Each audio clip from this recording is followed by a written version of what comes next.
আসসালামু আলাইকুম বন্ধুরা, আমরা আরেকজন ভাইয়ের সাথে মিজান ভাইয়ের খাবার হোটেলের ব্যাপারে ভাতের হোটেলের ব্যাপারে আসলে জানবো। ভাই, আমাদেরকে এখানকার পরিস্থিতি সম্পর্কে যদি বলতেন।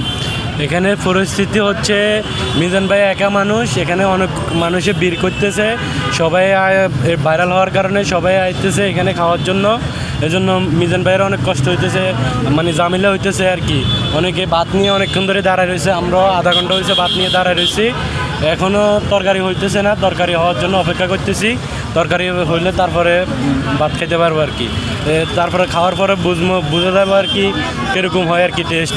আশা করি ভালো হবে। ফেসবুকে অনেক দিন ধরে রিভিউ দেখতেছি, ভিডিও দেখতেছি, আশা করি ভালো হবে। আমি আসছি লক্ষ্মীপুর থেকে, ঢাকায় একটা কাজে আসছি, এখন আসলাম আর কি মিজান ভাইয়ের হোটেলে খাওয়ার জন্য।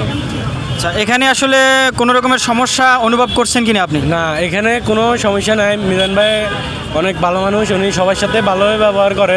হয়তোবা মানুষ বেশি বিরক্ত করলে তখন একজন মানুষ আমার সাথেও কেউ যদি অনেকক্ষণ একটা জ্বালা যন্ত্রণা করে, তাহলে আমারও তো মাথা কারণ, সবাই তো মানুষ। তাহলে সবাই একটু মিজান ভাইয়ের দিকে দেখলে, মিজান ভাইয়ের একটু সবাই সাপোর্ট দিলে, সবাই একটু করলে আর কি ভালো হতো আর কি।